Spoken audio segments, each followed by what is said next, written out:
র‍্যাব-৭ চট্টগ্রামের তত্ত্বাবধানে অস্ত্র ও গোলাবারুদ সহ চট্টগ্রাম কক্সবাজার জেলার উপকূলীয় অঞ্চলের জলদস্যুদের স্বরাষ্ট্রমন্ত্রীর নিকট আত্মসমর্পণ। বাংলাদেশের সীমানার একটি বিশাল অংশ জুড়ে রয়েছে বঙ্গোপসাগর। এই সাগরকে কেন্দ্র করে আবর্তিত হয় উপকূলীয় অঞ্চলের মানুষের জীবন ও জীবিকা। বিশাল এই উপকূলীয় জনগোষ্ঠীর উপার্জনের অন্যতম আশ্রয়স্থলকে কণ্টকাকীর্ণ করে রাখে কিছু অস্ত্রধারী বিপথগামী জলদস্যু দমনে সরকারের কার্যক্রমের গুরুত্বপূর্ণ অংশীদার হিসেবে র‍্যাব সক্রিয় ভূমিকা পালন করে চলেছে। র‍্যাবের কঠোর ভূমিকায় ইতিমধ্যে সুন্দরবন অঞ্চলের জলদস্যুরা বিগত সময়ে আত্মসমর্পণ করে স্বাভাবিক জীবনে ফিরে এসেছে। এর ফলে গত ১ নভেম্বর ২০১৮ সালে মাননীয় প্রধানমন্ত্রী শেখ হাসিনা অপার ঐশ্বর্যের অপূর্ব নীলাভূমি সুন্দরবনকে দস্যুমুক্ত ঘোষণা করে।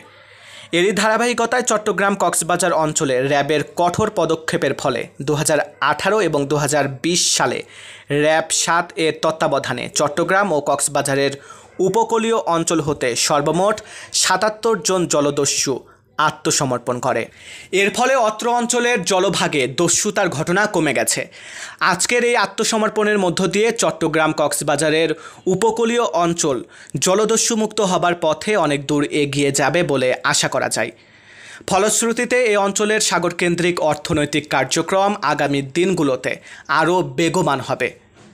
চট্টগ্রাম জেলার বাঁশখালী এবং কক্সবাজার জেলার চকরিয়া, পেকুয়া, মহেশখালী ও কুতুবদিয়ার হাজার হাজার উপকূলবর্তী মানুষ দীর্ঘদিন ধরে কতিপয় চিহ্নিত জলদস্যু ও অস্ত্রধারী সন্ত্রাসী গ্রুপের কাছে জিম্মি হয়ে রয়েছে।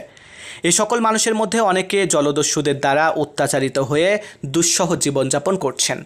আর এসব এলাকার স্থানীয় অস্ত্র কারিগররা প্রতিনিয়ত এই জলদস্যু ও অস্ত্রধারী সন্ত্রাসীদের দেশীয় অবৈধ অস্ত্রের বড় একটি অংশ সরবরাহ করে যাচ্ছে।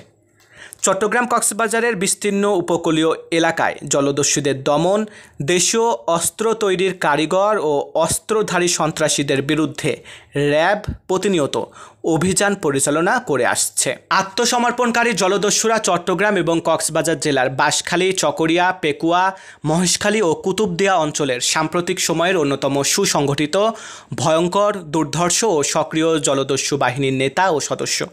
এসব বাহিনীর সকল অস্ত্র, গোলাবারুদ সহ সদল বলে র‍্যাব-৭ চট্টগ্রামের তত্ত্বাবধানে মাননীয় স্বরাষ্ট্রমন্ত্রীর নিকট আত্মসমর্পণের ফলে বঙ্গোপসাগরের তীরবর্তী বাঁশখালী, চকরিয়া, পেকুয়া, মহেশখালী ও কুতুবদিয়া উপকূলীয় অঞ্চলে দস্যুতায় নিয়োজিত অন্যান্য জলদস্যু ও অস্ত্রধারী সন্ত্রাসীরাও স্বাভাবিক জীবনে ফিরে আসতে দারুণভাবে উৎসাহিত হবে বলে আশা করা যায়।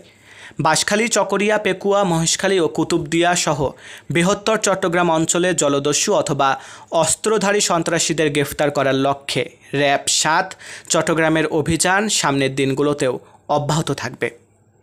উপরোক্ত আত্মসমর্পণ সংক্রান্তে আইনানুগ ব্যবস্থা গ্রহণ প্রক্রিয়াধীন রয়েছে। চট্টগ্রাম থেকে মোহাম্মদ জুবায়েরের পাঠানো তথ্যচিত্রে নিউজ ডেস্ক, অপরাধ বিচিত্রা।